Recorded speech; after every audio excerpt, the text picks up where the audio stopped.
I am very excited today to have the opportunity to talk with Camille Schrier. Camille is a Doctor of Pharmacy student at Virginia Commonwealth University, and she has been a strong advocate for the importance of medication safety and of substance abuse prevention. And she has been particularly involved in combating the epidemic of opioid overdoses and opioid addiction. Camille Schrier is also the 2020 Miss America. So Camille, thank you so very much for taking time to talk today. Of course, thank you for having me. I'm really grateful that we can use today to really talk about these issues that are so pervasive, but as we spoke about a little bit before, I don't think that they're talked about enough. They're not, and you have used the national platform that your Miss America title has offered you to make this conversation more common. What is it about these topics of addiction and opioid addiction specifically, as well as medication safety? What was it about those topics that draw you to make those the topics that you highlight? Well, one of the interesting things that people don't often know about being Miss America, or really being Miss State or Miss Local Town when you're competing for Miss America, is that you get the opportunity to choose an issue that you want to advocate for throughout your time in that role. And so it gave me the opportunity to think about, well, what's an issue that I'm passionate about that I think is something that I want to dedicate my time and attention to. And so being a Doctor of Pharmacy student, I started to learn how to counsel patients in my, first year labs. I was learning what kind of information I needed to give maybe a parent or a caregiver when they were picking up a prescription medication. And, I'm someone with 2 Bachelor of Science degrees in science fields.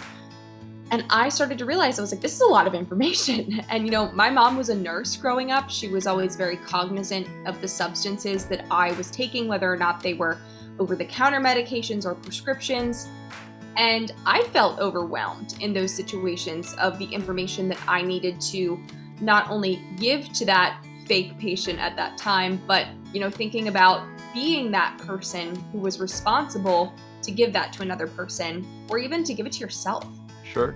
That's a lot of information for someone that doesn't have a lot of background in healthcare, and can even be overwhelming for someone that does in some situations. So that's one of those places that I think about the possibility of errors happening, and that's something that we see all the time.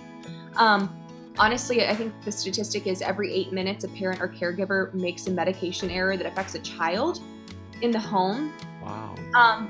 And those are unintended. It's never an intention to do something that's going to harm your kid in terms of giving them medicine, but it can happen all the time. We think about storage and accidental poisonings in children.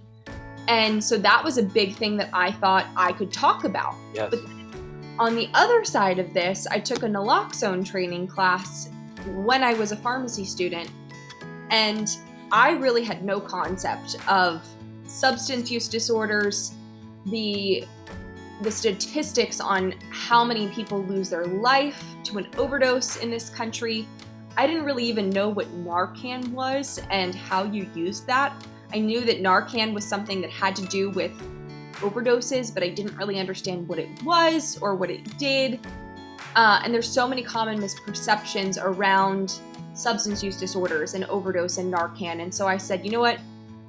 These can all kind of go together in one cohesive thing. And I like to say that what I do focuses on respecting substances, whether or not it's an over-the-counter medication, a prescription medication, or an illicit drug. That if we think about these substances as something that can make an impact on our body and our lives, Yes.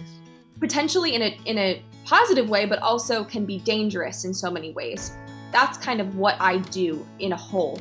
And that's my Mind Your Meds campaign. And that's something that I've become really passionate about. And I get to do a really broad spectrum of work in this.